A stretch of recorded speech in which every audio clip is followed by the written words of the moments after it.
সহসা হচ্ছে না বিএনপির জাতীয় কাউন্সিল। স্থায়ী কমিটির শূন্য পদ পূরণে মনোযোগ দিয়েছেন চেয়ারম্যান তারেক রহমান। আলোচনায় বেশ কজন সাবেক ছাত্রনেতা ও পেশাজীবী। দলের কাউন্সিল করতে হলে আমাদেরকে বিভিন্ন পর্যায়ে যেসব কমিটিগুলো আমরা আগে করতে পারি নাই সেগুলো সম্পূর্ণ করতে হবে আমাদের। এবার এজলাসেও নিজের পাশাপাশি শিশু রামিসা ধর্ষণ ও হত্যায় ডলারকে দোষী বললেন সোহেল রানা। কাল যুক্তিতর্ক উপস্থাপন। আটদিন হাসপাতালে 6 নবজাতকের মৃত্যুর ঘটনায় আজ বিকেলে চূড়ান্ত প্রতিবেদন দিবে তদন্ত কমিটি। পোস্টমর্টেম না হলেও কর্তৃপক্ষ পাবে না বিশেষ সুবিধা।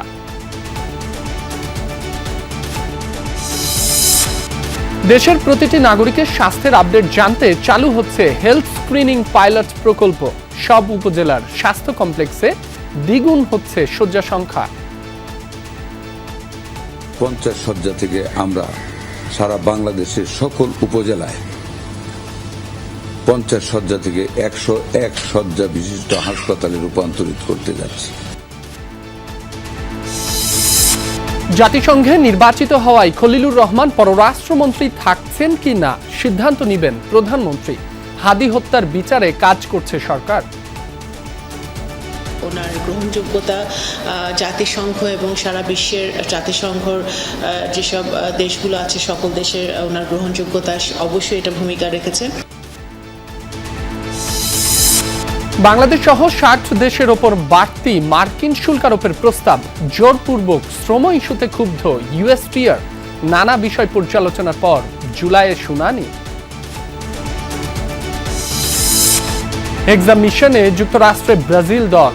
কড়া নিরাপত্তায় প্রথম অনুশীলন। দীর্ঘ 24 বছরের শিরোপা খরা ঘোচাতে মরিয়া আঞ্চলিকটির শিষ্যরা।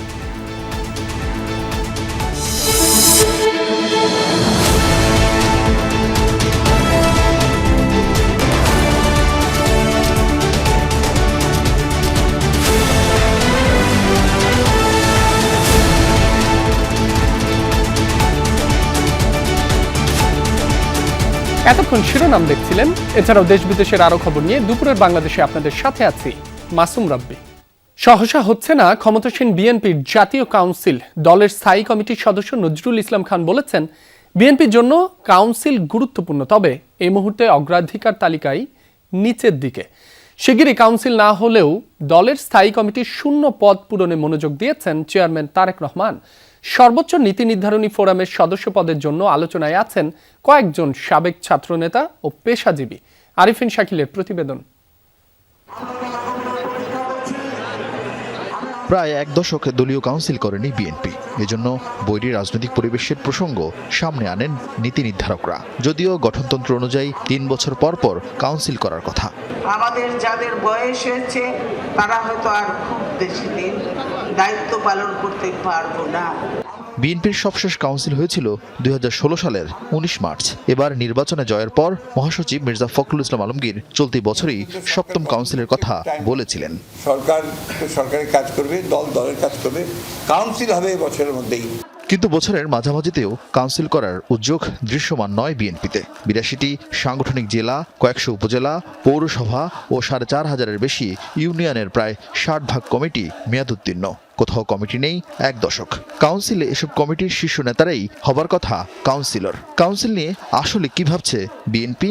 একটা সময় গেছে যখন আন্দোলনটাই ছিল প্রায়োরিটি সংগঠনের চেয়ে। এরপর একটা সময় আসলো তখন নির্বাচনটা হয়ে গেল প্রায়োরিটি। এখন জেতার পরে আমাদের জনগণের আকাঙ্ক্ষা পূরণের জন্য দ্রুত কিছু কাজ করাটা প্রায়োরিটি হয়ে পড়েছে আর কি।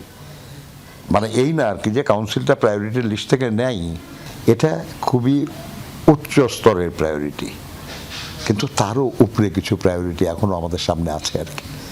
এটা বিবেচনায় নিতে হবে আমাদের আর কি। আর দলের কাউন্সিল করতে হলে আমাদেরকে বিভিন্ন পর্যায়ে যেসব কমিটিগুলো আমরা আগে করতে পারি নাই সেগুলো সম্পূর্ণ করতে হবে আমাদের। অবশ্য দ্বিতীয় চিন্তাও আছে বিএনপির নীতি নির্ধারকদের কাছে। দলের গতিশীলতা বাড়াতে সহসা রদবদল আসতে পারে স্থায়ী কমিটিতে। নিশ্চয়ই নতুন আরো আসবে আর কি। এমনকি পুরাতন আছে, এর মধ্যে বাদও পড়তে পারে কেউ। অনেক সময় যারা দলের কোনো নেতাই না আর কি, এমন কেউ দায়িত্ব নিতে পারে আর কি। এটা হবে, যে কোনো সময় হবে। স্থায়ী কমিটির ১৯ পদের মধ্যে এখন আছেন ১৪ জন। এর মধ্যে অসুস্থতায় জমিরুদ্দিন সরকার, রফিকুল ইসলাম মিয়া নিষ্ক্রিয়। শূন্য পদের আলোচনায় আছেন রুহুল কবির রিজভী, আমানুল্লাহ আমানের মতো সাবেক ছাত্রনেতারা। আছেন আব্দুল আল মিন্টু, ইসমাইল জবিউল্লাহ, আলতাফ হোসেন চৌধুরীর মতো পেশাজীবী নেতারাও। না, কিছু প্রত্যাশা করি না। দল যেভাবে বিবেচনা করে, দল যখন বিপদে পড়েছে তখন আরো অনেকে এগিয়ে এসছেন, তার মধ্যে আমিও একজন ছিলাম। এটুকু বলতে পারি যে আমি একাই সব কিছু করেছি, এই ক্রেডিট আমি দিব না। অনেকেই যারা এগিয়ে এসছেন আমিও তার মধ্যে ছিলাম, কিন্তু আমি ছিলাম বলেই আমাকে সবই পেতে হবে এটা আমি কখনো মনে করি। শুধু এইটুকু মনে করি যে মানে আমার রাজনীতি করার যে অধিকারটা, এটা যেন কেড়ে নেওয়া হয়, এটা যেন পাই। সেটা মেম্বার হিসেবেও থাকি, প্রাথমিক সদস্য হিসেবেও থাকি, তাতে কোনো আমার আপত্তি নেই। পার্টির হাইকমান্ড এবং পার্টি প্রধান যেমন তারেক রহমানের উপরে ছেড়ে দেওয়া ভালো হবে। সবারই চাহিদা থাকে একটু তারা যেখানে আছে তার থেকে উপরে উঠবে, এটাই তো প্রত্যাশা। এছাড়া ভাইস চেয়ারম্যানের 16টি ও উপদেষ্টা 10টি পদ শূন্য। তবে সবকিছু ছাপিয়ে নেতাকর্মীদের চোখ সিনিয়র ভাইস চেয়ারম্যান পদে। তারেক রহমান দলের চেয়ারম্যান হওয়ার পর গুরুত্বপূর্ণ এই পদটিও শূন্য। আরিফিন শাকিল, যমুনা নিউজ, ঢাকা। রামিসা ধর্ষণ ও হত্যা মামলায় এজলাসে নিজের পাশাপাশি ডলার নামে এক ব্যক্তিকে দোষী হিসেবে উল্লেখ করলেন আসামি সোহেল রানা। ক্ষমা প্রার্থনার পাশাপাশি স্ত্রী স্বপ্না খাতুনকে নির্দোষ দাবি করেন তিনি। এ মামলায় যুক্তিতর্ক উপস্থাপনের জন্য আগামীকাল দিন ধার্য করেছেন আদালত। বেলা 11টার পর ঢাকা মহানগর শিশু সহিংসতা দমন ট্রাইব্যুনালের বিচারক মাসরুর সালেকিনের আদালতে আত্মপক্ষ সমর্থনের শুনানি শুরু হয়। শুনানি শুরুতে আসামিদের অভিযোগ ও সাক্ষীদের জবানবন্দি পড়ে শোনান বিচারক। পরে আসামি সোহেল রানা 8 বছরের শিশু রামিসাকে ধর্ষণ ও হত্যার ঘটনায় নিজের দায় স্বীকার করেন। একই সাথে অপরাধী হিসেবে উল্লেখ করেন ডলার নামক এক ব্যক্তির নাম। এ ঘটনায় আসামি স্বপ্না খাতুন নিজেকে নির্দোষ দাবি করেন। অভিযোগ গঠনের পর গতকাল একদিনেই শেষ হয় রামিসা ধর্ষণ ও হত্যা মামলার সাক্ষ্য গ্রহণ। রামিসার পরিবার, পুলিশ কর্মকর্তা, ম্যাজিস্ট্রেট সহ 16 জন সাক্ষ্য দেন। সেখানে রামিসা হত্যার রোমহর্ষক বর্ণনা উঠে আসে। সন্তান হত্যার দৃষ্টান্তমূলক শাস্তি চায় রামিসার পরিবার। স্বপ্না খাতুন যে আসামি, উনি স্বাভাবিকভাবে আসামিগণ যেভাবে নির্দোষ দাবি করেন উনিও সেই নির্দোষ দাবি করেছেন। আদালত আগামীকাল উভয় পক্ষের যুক্তিতর্ক উপস্থাপনের জন্য তারিখ নির্ধারণ করেছেন। আসামি সোহেল রানা বিজ্ঞ আদালতে বলেছেন, মাননীয় আদালত আমি ভুল করেছি, আমাকে মাফ করেন। এটা এইভাবে আসে না, দোষ স্বীকারই বলা যায়।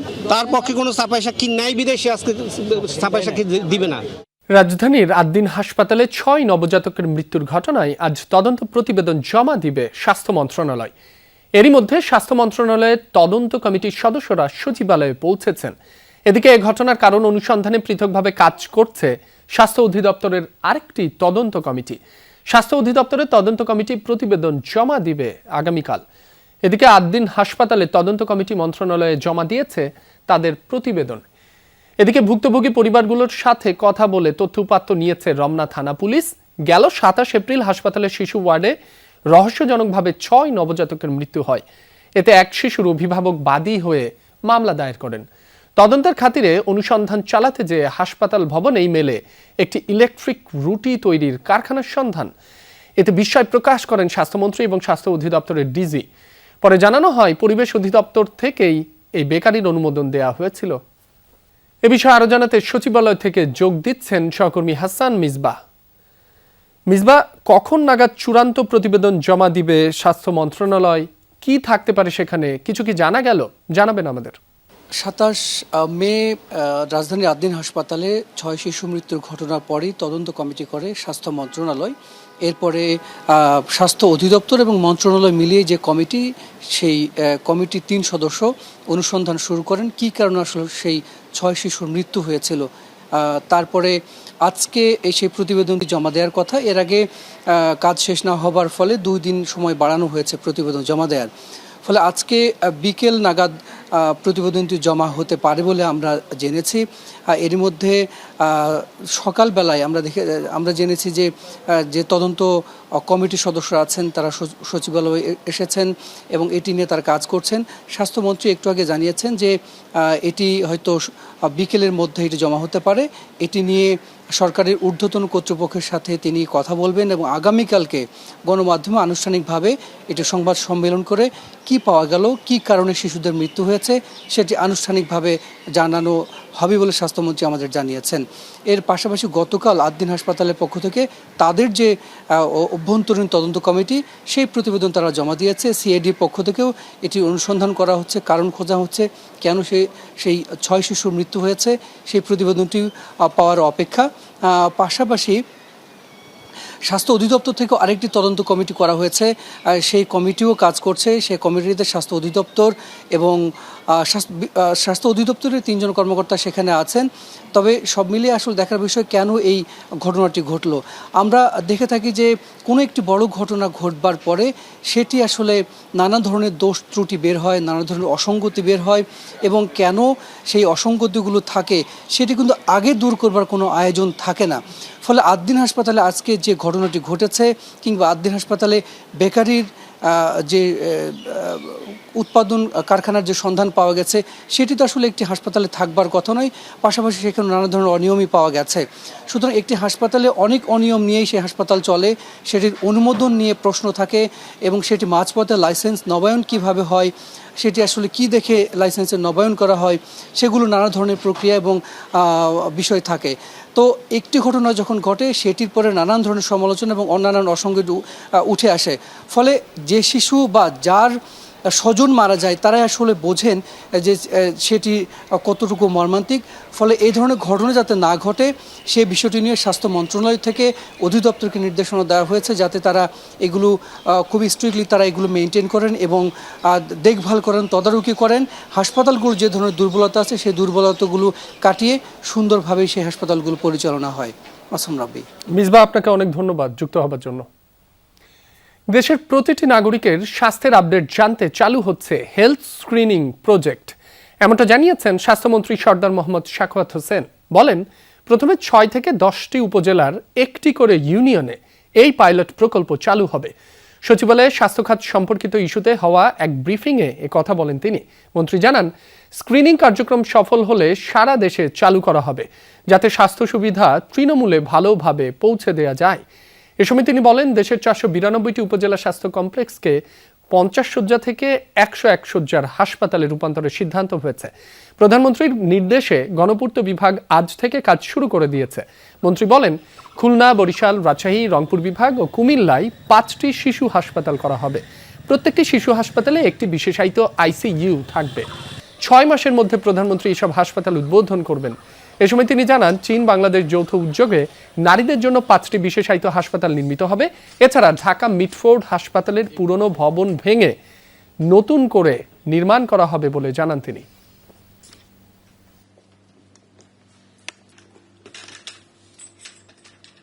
গণপূর্ত বিভাগকে নির্দেশনা প্রদান করেছি, আজকে থেকে কাজ শুরু করবে বাংলাদেশের 500 উপজেলায় সরেজমিনে ওনাদের লোক পাঠিয়ে, যেটা ভার্টিক্যালি হয় সেটা ভার্টিক্যালি, যেটা নতুন ভবনের প্রয়োজন হবে সেটা নতুন ভবন, এভাবে 50 শয্যা থেকে 101 শয্যা বিশিষ্ট হাসপাতালে রূপান্তরিত করতে যাচ্ছে এবং লোকবল দিতে যাচ্ছে।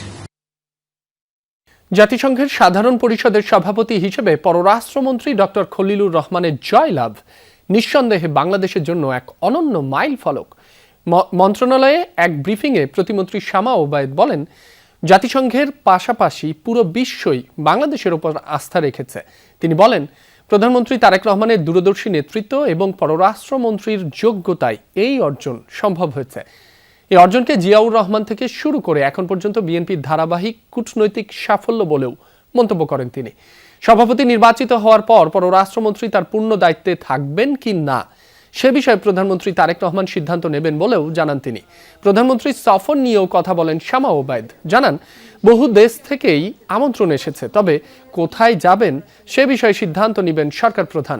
এছাড়া ইনকিলাব মঞ্চের মুখপাত্র শরীফ ওসমান হাদির হত্যাকাণ্ড নিয়ে মমতা ব্যানার্জির বক্তব্যের বিষয়ে কথা বলেন তিনি। জানান, ভারতে হাদি হত্যার বিষয়ে কে কি বলল সেটি বাংলাদেশের বিষয় নয়, হাদি হত্যার বিচারে কাজ করছে সরকার। জানান, মিয়ানমার সীমান্তে মাইন বিস্ফোরণ নিয়ে ও দেশটির সাথে কথা বলবে বাংলাদেশ।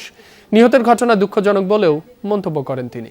12 ফেব্রুয়ারি নির্বাচনের পরে অতি স্বল্প সময়ের মধ্যে আমরা যেই বিজয়টা আনতে পেরেছি সেটা মাননীয় প্রধানমন্ত্রী সুদৃঢ় নেতৃত্বে এটা হয়েছে এবং আমাদের প্রার্থীর যোগ্যতা, ওনার ক্যাপাবিলিটি, ওনার অ্যাবিলিটি, ওনার গ্রহণযোগ্যতা জাতিসংঘ এবং সারা বিশ্বের জাতিসংঘর যেসব দেশগুলো আছে সকল দেশের ওনার গ্রহণযোগ্যতা অবশ্যই এটা ভূমিকা রেখেছে।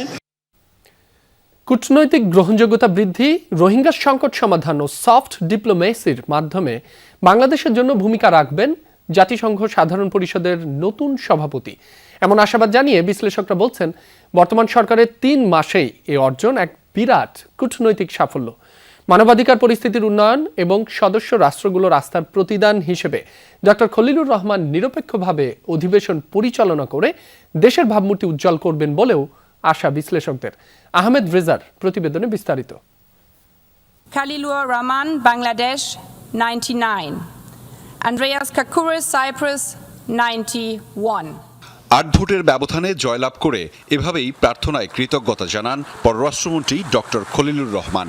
মহাসচিব অ্যান্তনিও গুতেরেসের উপস্থিতিতে অনুষ্ঠিত নির্বাচনে জয়লাভের পর আনুষ্ঠানিক বক্তব্যে ধন্যবাদ জ্ঞাপনের পাশাপাশি আগামী 1 বছরে নিজের পরিকল্পনা তুলে ধরেন doctor Khalil. Working with all of you, I envision addressing these challenges along 6 pillars of action. আগামী 8 সেপ্টেম্বর থেকে শুরু হওয়া সাধারণ পরিষদের অধিবেশনে সভাপতির দায়িত্ব পালন করবেন তিনি। I'd like to thank my Prime Minister, Mr. Tariq Rahman, for nominating me. এই বিজয়কে তাৎপর্যপূর্ণ আখ্যা দিয়েছেন কূটনৈতিক বিশ্লেষকরা। তাদের মতে আন্তর্জাতিক অঙ্গনে বাংলাদেশের প্রতি জাতিসংঘের সদস্য দেশগুলোর আস্থা, গ্রহণযোগ্যতা ও ক্রমবর্ধমান কূটনৈতিক প্রভাবের সুস্পষ্ট প্রতিফলন এই জয়।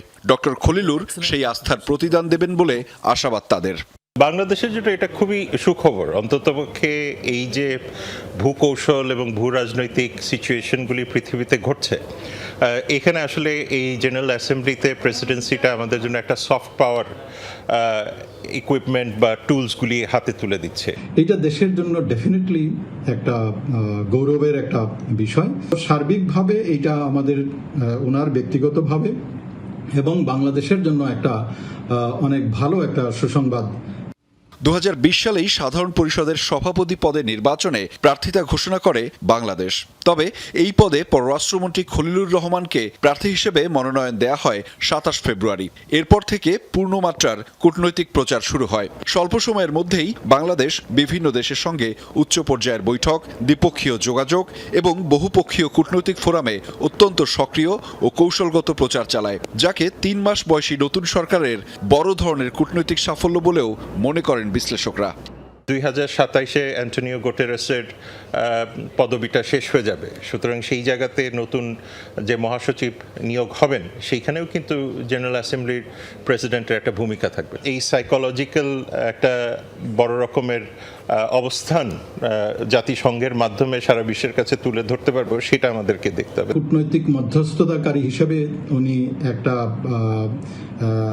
ভূমিকা রাখেন, অধিবেশন পরিচালনা করেন এবং বিশেষ করে সেপ্টেম্বর মাসে যে বার্ষিক সাধারণ বিতর্ক হয় সেই বিতর্কগুলোতে উনি সভাপতির দায়িত্ব পালন করেন। ডক্টর খলিলুর রহমান আগামী 1 বছর সাধারণ পরিষদের সভাপতি হিসেবে জাতিসংঘে রোহিঙ্গা সংকট, জলবায়ু সমস্যা, শান্তিরক্ষা কার্যক্রম শক্তিশালীকরণ ও বিভিন্ন দেশে মানবাধিকার পরিস্থিতি উন্নয়নে গুরুত্বপূর্ণ ভূমিকা রাখবেন বলেও আশা করেন বিশ্লেষকরা। আহমেদ রেজা, যমুনা নিউজ, ঢাকা। বিদ্যুতের দাম বাড়ানোর ঘোষণা আসতে পারে। বিকেলে সংবাদ সম্মেলন করবে Bangladesh energy regulatory commission BERC।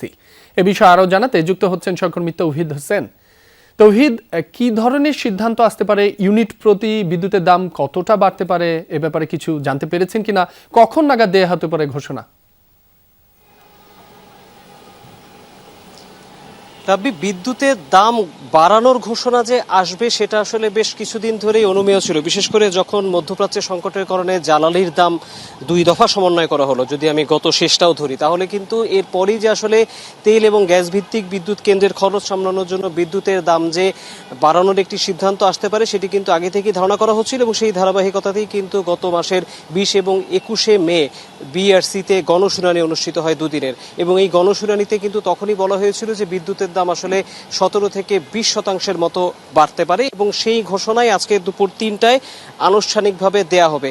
ঘোষণা আসলে 17 থেকে 20% দাম বৃদ্ধির দেওয়া হবে কিনা সেটি এখন পর্যন্ত নিশ্চিত না, কারণ বিইআরসি সব পক্ষের বক্তব্য শুনেছে। অর্থাৎ প্রথম দিন আমরা দেখেছি গণশুনানিতে যারা পাইকারি বিদ্যুৎ উৎপাদন করে, অর্থাৎ Bangladesh power development board PDB যেটিকে বলা হয়, এবং হচ্ছে পরবর্তী দিনে বিদ্যুৎ বিতরণকারী যে সংস্থাগুলো রয়েছে, অর্থাৎ 6টি বিতরণকারী সংস্থা, ঢাকার 2টিকে ধরে, তাদের পক্ষ থেকেও কিন্তু নানা ধরনের প্রস্তাব দেওয়া হয় এবং সেই সমস্ত প্রস্তাব বাছাই করে যখন গণশুনানি হয়েছে সেখানে নাগরিকদের পক্ষ থেকেও প্রতিনিধিত্ব ছিল, ভোক্তা অধিকারের যারা কাজ করেন সংগঠনগুলো তারা কথা বলেছেন, ব্যবসায়ীদের প্রতিনিধি কথা বলেছেন এবং সবাই মিলে কিন্তু একটি বিষয় তখন থেকেই স্পষ্ট করেছিলেন যে এখনকার যে সরকারের ভর্তুকি, এবং যেটি গণশুনানিতে বলা হয়েছিল যে প্রতি বছর বিদ্যুতের ক্ষেত্রে সরকারকে গড়ে প্রায় 62,000 কোটি টাকা ভর্তুকি দিতে হয় এবং সেই ভর্তুকি সামাল দেওয়ার জন্য বা কিছুটা কমিয়ে আনার জন্য যে আসলে এই উদ্যোগ, সেটি আসলে বলাই যায় এবং সেটিকে সামাল দেওয়ার জন্য যে আসলে শুধুমাত্র বিদ্যুতের দাম বাড়িয়ে, অর্থাৎ ক্রেতার পকেট কেটে যে আসলে বিদ্যুতের দাম বাড়িয়ে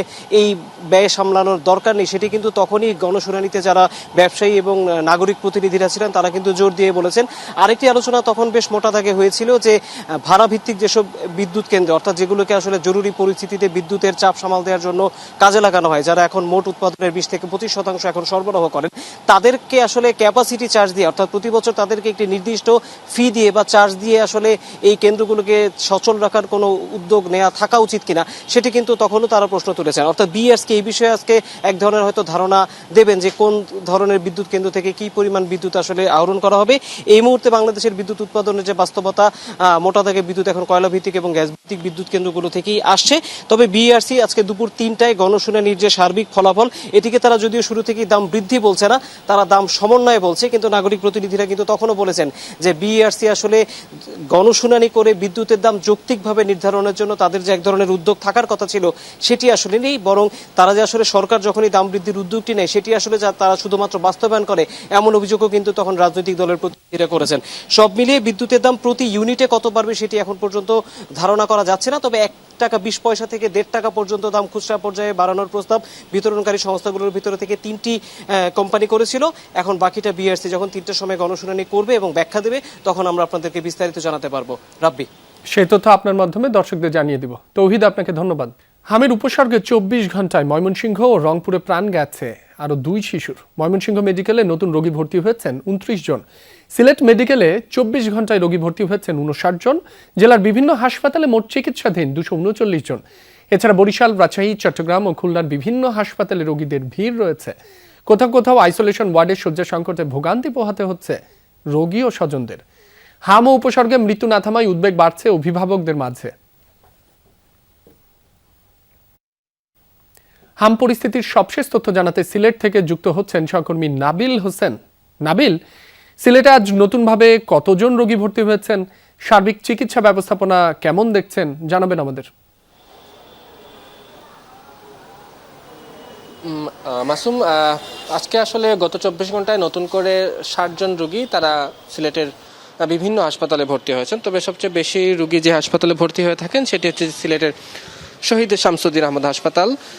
সেই শামসুদ্দিন আহমদ হাসপাতালের আইসিইউর ঠিক সামনে আমরা বসে আছি এবং সেই আইসিইউর সামনে যেসব রোগীরা আসলে আইসিইউতে ভর্তি, সেই সব রোগীদের স্বজনরাই মূলত এই আইসিইউর সামনে তারা অবস্থান করছেন এবং তাদের সেই যে আসলে চিন্তার যে ভাঁজ কপালে এবং সেই রোগীদের যে শারীরিক অবস্থা নিয়ে তাদের যে চিন্তা, সেই চিত্রগুলোই আসলে আমাদের চোখের সামনে ভেসে আসছে। তবে আজকে সিলেটবাসীর জন্য সকালটা একটু ভালো খবর, কারণ গত 24 ঘন্টায় কোনো মৃত্যুর খবর আমাদেরকে শুনতে হয়নি। তবে যেহেতু আইসিইউতে এখনো আসলে রোগীতে পরিপূর্ণ, ফলে আইসিইউর চিকিৎসকরা বলছেন যে এখনো কিছু রোগীর অবস্থা আসলে আশঙ্কাজনক, ফলে সেই যে ভালো খবর সেটি কতক্ষণ পর্যন্ত ভালো থাকে সেটি আসলে বলা যাচ্ছে না। এবং পাশাপাশি সংক্রমণ যেহেতু নিয়ন্ত্রণে আসছে না, ফলে মৃত্যু হার যে এখনই কমে আসবে সেটিও চিকিৎসকরা মনে করছেন না, কারণ সংক্রমণ যতক্ষণ পর্যন্ত নিয়ন্ত্রণে আসবে না ততক্ষণ পর্যন্ত মৃত্যুর বিষয়টিও আসলে নিয়ন্ত্রণ হবে না, কারণ হাসপাতালে ভর্তি রোগীর সংখ্যা বাড়বে এবং সেখান থেকে যাদের আশঙ্কাজনক তারা মৃত্যুর কোলে ঢলে পড়বেন।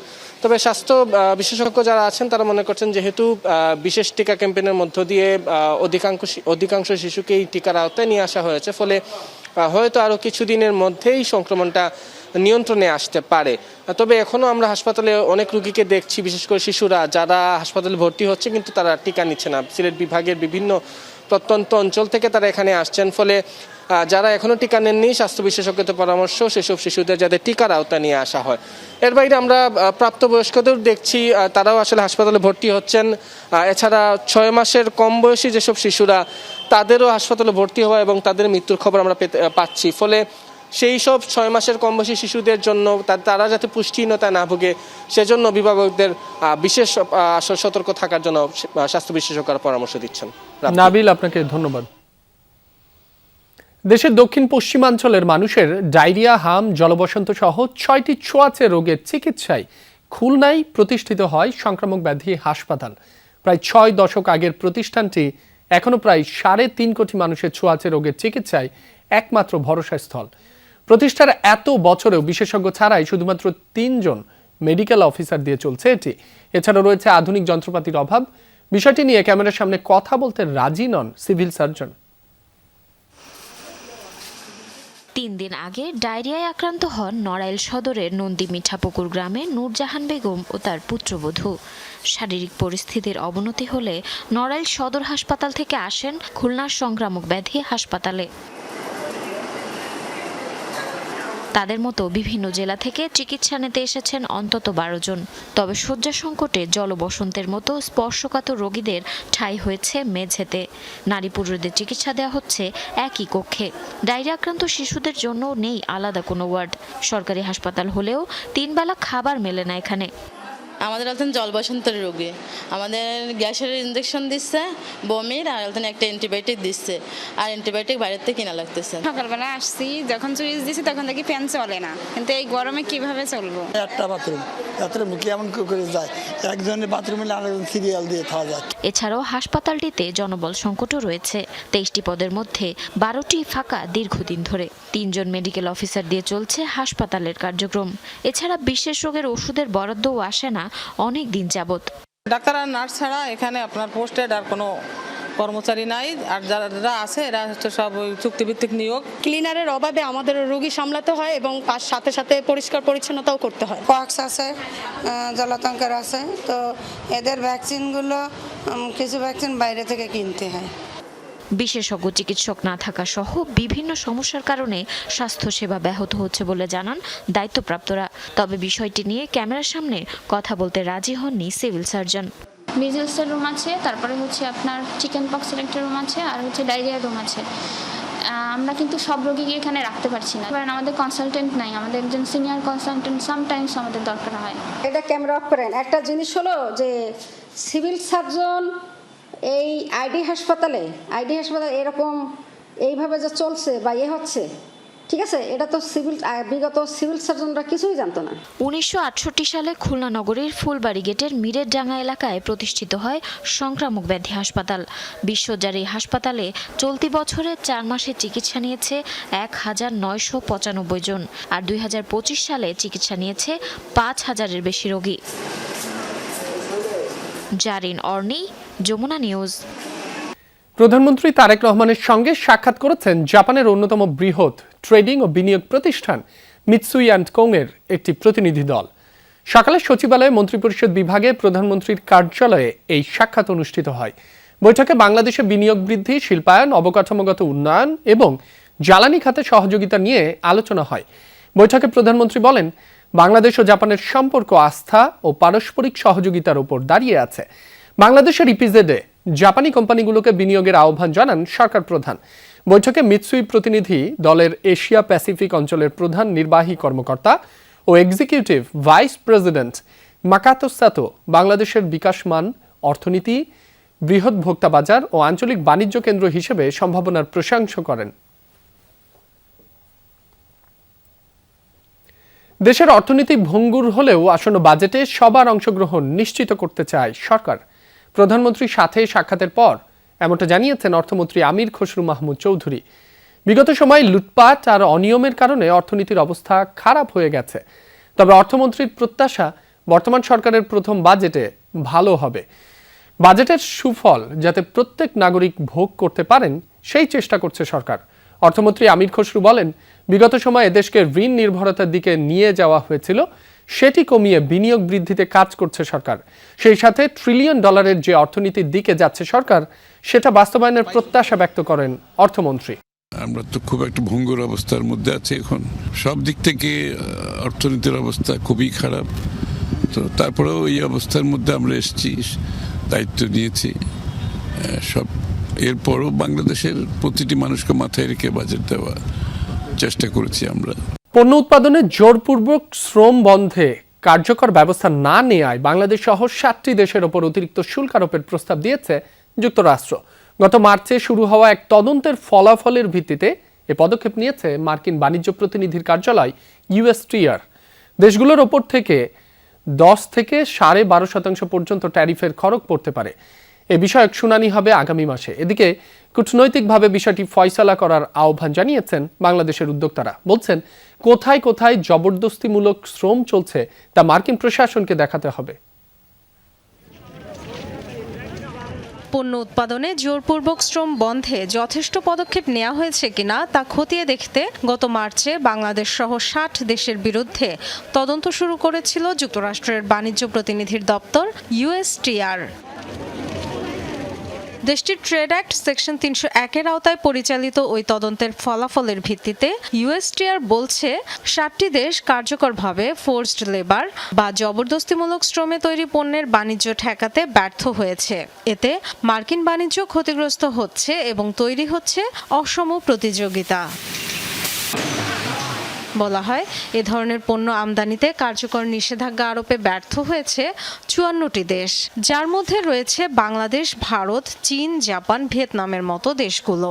এছাড়া পাকিস্তান, কানাডা, মেক্সিকো সহ 6 দেশকে বিদ্যমান নিষেধাজ্ঞা কার্যকরে ব্যর্থ হিসেবে উল্লেখ করা হয়েছে। যেসব দেশ এরই মধ্যে জোরপূর্বক শ্রমে তৈরি পণ্য আমদানি নিষিদ্ধের ঘোষণা বা প্রতিশ্রুতি দিয়েছে, তাদের ক্ষেত্রে অতিরিক্ত 10% শুল্ক এবং অন্য দেশগুলোর জন্য প্রস্তাব করা হয়েছে 12.5% শুল্ক। তবে বস্ত্র ও পোশাক খাতের জন্য ছাড়ের ব্যবস্থাও রাখা হয়েছে। জোরপূর্বক শ্রমের ব্যবহার নেই বাংলাদেশে, এমনটা মনে করেন BKME এর সভাপতি মোহাম্মদ হাতেম। বাড়তি ট্যারিফ ইস্যুটি আলোচনার মাধ্যমে সমাধানের তাগিদ দিয়েছেন তিনি। তো যে অজুহাতটা দেওয়া হয়েছে জোরপূর্বক শ্রম, এইটার একটা প্রমাণ কি তারা দিতে পারবে? আমি বিনীতভাবে তাদেরকে আমি একটু অনুরোধ এবং চ্যালেঞ্জ করতে চাই যে তারা বাংলাদেশের ক্ষেত্রে অন্তত একটা উদাহরণ দেখ যে অমুক জায়গায় এই জোরপূর্বক শ্রম আচরণ হচ্ছে বা জোরপূর্বক শ্রমিকদেরকে কাজ করানো হচ্ছে। আগামী 22 জুন পর্যন্ত সব পক্ষের মতামত গ্রহণ করবে মার্কিন সরকার। শুনানি হবে আগামী মাসে। Dorothy Tasrin, Jamuna news. যুদ্ধবিরতির মধ্যে আবারও পাল্টাপাল্টি হামলায় জড়িয়েছে যুক্তরাষ্ট্র ও ইরান। মঙ্গলবার ইরানগামী ট্যাঙ্কারে মার্কিন হামলার জবাবে কুয়েত ও বাহরাইনে মিসাইল ড্রোন হামলা চালায় তেহরান। টার্গেট করা হয় দেশ দুটিতে অবস্থিত যুক্তরাষ্ট্রের 5ম নৌবহর ও আলী আল সালেম ঘাঁটি। ক্ষতিগ্রস্ত হয় কুয়েত আন্তর্জাতিক বিমানবন্দরের টার্মিনালও। এর আগে ইরানের কৌশলগত গুরুত্বপূর্ণ দ্বীপ কেশমে হামলা চালায় মার্কিন সেন্ট্রাল কমান্ড। মঙ্গলবার স্থানীয় সময় রাত ইরানের গোপন একটি স্থান থেকে ছোড়া হয় একের পর এক মিসাইল। লক্ষ্য বাহরাইন ও কুয়েত। দেশ দুইটির গুরুত্বপূর্ণ বিভিন্ন স্থাপনা লক্ষ্য করে অন্তত 5টি ব্যালিস্টিক ক্ষেপণাস্ত্র ছড়ে রেভলিউশনারি গার্ড IRGC। নিক্ষেপ করা হয় বেশ কয়েকটি শাহেদ ড্রোন। হামলায় টার্গেট করা হয় বাহরাইনে অবস্থিত যুক্তরাষ্ট্রের 5ম নৌবহর। ভূপাতিত করা হয় 3টি ক্ষেপণাস্ত্র। অন্তত 2 দফায় হামলার শিকার হয় কুয়েতের আলী আল সালেম মার্কিন ঘাঁটি। 2টি মিসাইল সফলভাবে ভূপাতিতের দাবি করে যুক্তরাষ্ট্র। কুয়েত আন্তর্জাতিক বিমানবন্দরের টার্মিনালে আঘাত হানে ইরানের ড্রোন ও মিসাইল। এতে স্থাপনাটির উল্লেখযোগ্য ক্ষয়ক্ষতি হয়। আহত হয় বেশ কয়েকজন যাত্রী। সাময়িকভাবে বাতিল করা হয় ফ্লাইট চলাচল। এছাড়াও পারস্য উপসাগরে বেসামরিক নৌযান লক্ষ্য করে ছোড়া কয়েকটি ইরানি ড্রোনও প্রতিহত করে সেন্টকম। এদিকে নৌ অবরোধ ভঙ্গের চেষ্টা করায় ইরানগামী একটি ট্যাঙ্কারে প্রথমে হামলা চালায় যুক্তরাষ্ট্র। আকাশযান থেকে ছোড়া হয় হেলফায়ার মিসাইল, যা আঘাত হানে জাহাজটির ইঞ্জিন রুমে। হামলার একটি ভিডিও প্রকাশ করে সেন্ট্রাল কমান্ড। পরে ইরানের কৌশলগত গুরুত্বপূর্ণ দ্বীপ কেশমে হামলা চালায় মার্কিন সামরিক বাহিনী। টার্গেট করা হয় ইরানি সামরিক বাহিনীর একটি গ্রাউন্ড কন্ট্রোল স্টেশন। তবে কোনো ক্ষয়ক্ষতির তথ্য পাওয়া যায়নি। প্রতিরক্ষার স্বার্থে ও তেহরানের বিভিন্ন হামলার জবাবে চালানো হয়েছে এই হামলা বলে দাবি করে সেন্টকম। সংঘাতময় এমন পরিস্থিতিতে সকল আলোচনা বন্ধ রয়েছে বলে ইরান জানালেও যুক্তরাষ্ট্রের দাবি উল্টো। অনিক রহমান, যমুনা নিউজ। লেবাননের সশস্ত্র গোষ্ঠী হিজবুল্লাহর হামলায় বিপর্যস্ত ইসরায়েলের উত্তরাঞ্চলের নিরাপত্তা ও সংস্কারে $4.5 বিলিয়ন বাজেট বরাদ্দের ঘোষণা দিলেন প্রধানমন্ত্রী বেনিয়ামিন নেতানিয়াহু। মঙ্গলবার এই অর্থ বরাদ্দের অনুমোদন দিয়েছে সরকার। একে মেগা প্ল্যান আখ্যা দেওয়া হয়। 3টি ভাগে বিভক্ত করা হয়েছে পরিকল্পনাটি। প্রথম ধাপে বাস স্টপ, শপিং সেন্টারের মতো পাবলিক স্পেসগুলোকে সংস্কার করা হবে। নির্মিত হবে 1800-র বেশি আশ্রয় কেন্দ্র। দ্বিতীয় ধাপে সীমান্তের 9 কিলোমিটারের মধ্যে থাকা ইসরায়েলিদের বাড়িতে সেফ রুম তৈরি করা হবে। তৃতীয় ধাপে শিক্ষা, পরিবহন, স্বাস্থ্য, অবকাঠামো উন্নয়ন এবং কর্মসংস্থান বৃদ্ধির কাজ করবে সরকার। অপেক্ষা আর দীর্ঘ 24 বছরের খরা কাটানোর নতুন এক মিশন। 2026 বিশ্বকাপের সোনালী ট্রফিটা ঘরে তুলতে ইতিমধ্যেই মার্কিন যুক্তরাষ্ট্রে পা রেখেছে 5 বারের বিশ্ব champion Brazil. Rio de Janeiro থেকে নিউ জার্সির নেওয়ার্ক বিমানবন্দরে পা রাখার পর থেকেই সেলেসাওদের ঘিরে কৌতূহলী সবাই। কড়া নিরাপত্তা চাদরে ঢাকা মরিস টাউনের ট্রেনিং সেন্টারে নিজেদের প্রথম অফিসিয়াল অনুশীলন সেশনে আজ ঘাম ঝরিয়েছেন কার্লো আনচেলত্তির শিষ্যরা। ঐতিহ্যবাহী ওয়াটার স্যালুটের জলকণায় সিক্ত হয়ে রিও ডিও জেনিরোর রানওয়ে ছেড়েছিল যে বিমান, মার্কিন মাটিতে পা রাখতেই তাকে বরণ করে নেওয়া হলো ঠিক একইভাবে। সৃষ্টিকর্তার আশীর্বাদ আর সৌভাগ্যের প্রতীক মেনে এই বিশেষ অভিবাদন শেষে নিউ জার্সির নেওয়ার্ক বিমানবন্দরে যখন পা রাখলেন ভিনিসিয়াস ক্যাসিমিরোরা, তখন তাদের চোখে মুখে কেবলই বিশ্বজয়ের তীব্র ক্ষুধা। বিমানবন্দর থেকে ঠিক 50 মিনিটের দূরত্বে বাংকিং রিজের নিরিবিলি ও বিলাসবহুল দ্য রিজ হোটেল এখন সেলেসাওদের অস্থায়ী আস্তানা। শুনশান নীরবতা, সর্বোচ্চ গোপনীয়তা আর নিশ্ছিদ্র নিরাপত্তা। বিশ্বকাপের মতো মেগা টুর্নামেন্টে নিজেদের ফোকাস ধরে রাখতে এই এলাকাটিকেই বেছে নিয়েছে ব্রাজিলিয়ান ফুটবল কর্তারা। তবে বিশ্রামের জন্য খুব একটা সময় নষ্ট করতে রাজি নন মাস্টার ট্যাকটিশিয়ান কার্লো আনচেলত্তি। বুধবার বাংলাদেশ সময় রাত 3টায় মরিস টাউনের কলম্বিয়া পার্ক ট্রেনিং সেন্টারে শুরু হয় বহুল প্রতীক্ষিত সেই প্রথম অনুশীলন সেশন। ক্লান্তিকর এক ক্লাব মৌসুম শেষ করে স্কোয়াডে যোগ দেওয়া মার্কিন হোস্ট গ্যাব্রিয়েল মাগাহায়াস কিংবা মার্টিনেলি কারো শরীরেই ক্লান্তি ছুঁতে পারেনি প্রথম দিনের অনুশীলনে। আনচেলত্তির করা নজরদারিতে পুরো স্কোয়াডই মেতে উঠেছিল কন্ডিশনিং আর হাই ইন্টেন্সিটি পাসিং ড্রিলে, যেখানে যুবদল থেকে বিশেষ প্রতিনিধি হিসেবে আসা অনূর্ধ্ব 20 দলের তরুণ গোলরক্ষক লিও ন্যানোত্তিকেও দেখা গেছে। তবে সেলেসাও শিবিরে একমাত্র দুশ্চিন্তার নাম নেইমার জুনিয়র। কাফের ইনজুরি পুরোপুরি সেরে না ওঠায় প্রথম দিনের মূল স্কোয়াডের গতিময় অনুশীলনে অনুপস্থিত ছিলেন এই পোস্টার বয়। যদিও টিম ম্যানেজমেন্টের পক্ষ থেকে জানানো হয়েছে নেইমারকে নিয়ে কোনো তাড়াহুড়ো নেই তাদের। গ্রুপ পর্বের শুরুতেই তাকে সম্পূর্ণ ফিট পাওয়ার ব্যাপারে আশাবাদী হেড কোচ। প্রথম দিনের পুরো সেশন জুড়েই ইতালীয় কোচের সেট করা ট্যাকটিক্যাল ছকে দারুণ ছন্দে দেখা গেছে দানিলো, আলেকজান্দ্রো এবং লুকাস পাকেইতাদের। বুধবার থেকে শুরু করে আগামী শুক্রবার পর্যন্ত টানা 3টি রুদ্ধদ্বার সেশনের মধ্য দিয়ে নিজেদের কৌশলকে আরও নিখুঁত করে তুলবে আমারে লিনহারা। আগামী 13 জুন বিশ্বকাপের মেগা মঞ্চে নিজেদের প্রথম ম্যাচে মাঠে নামবে ব্রাজিল। তবে তার আগে নিজেদের শেষ ও চূড়ান্ত প্রস্তুতি ম্যাচে 7 জুন ওহাইওর হান্টিংটন ব্যাংক ফিল্ডে মিশরের মুখোমুখি হবে সেলেসাওরা। মেহেদি নাইম, যমুনা স্পোর্টস। সান মারিনোতে দ্বিতীয় দিনের মতো অনুশীলন করেছে বাংলাদেশ জাতীয় ফুটবল দল। দলের সঙ্গে যোগ দিয়েছেন হামজা চৌধুরী, তবে তিনি অনুশীলনে অংশ নেননি। মঙ্গলবার বাংলাদেশ সময় রাত 10টায় 1.5 ঘন্টা অনুশীলন করেছে টমাস ডুলির দল। দ্বিতীয় দিনের অনুশীলনে অংশ নিয়েছে 22 জন ফুটবলার। বুধবার হামজা সহ প্রথমবারের মতো পুরো দলকে একত্রে অনুশীলনে পাবেন হেড কোচ। তবে আবহাওয়ার চরম তারতম্য বড় চ্যালেঞ্জ হয়ে দাঁড়িয়েছে বাংলাদেশের সামনে। প্রথম দিন তীব্র ঠান্ডা থাকলেও পরদিন ঢাকার মতো প্রচণ্ড গরমের মুখোমুখি হতে হয়েছে ফুটবলারদের। বাংলাদেশ সময় 5 জুন রাত 11টায় মাঠে গড়াবে এই ম্যাচ।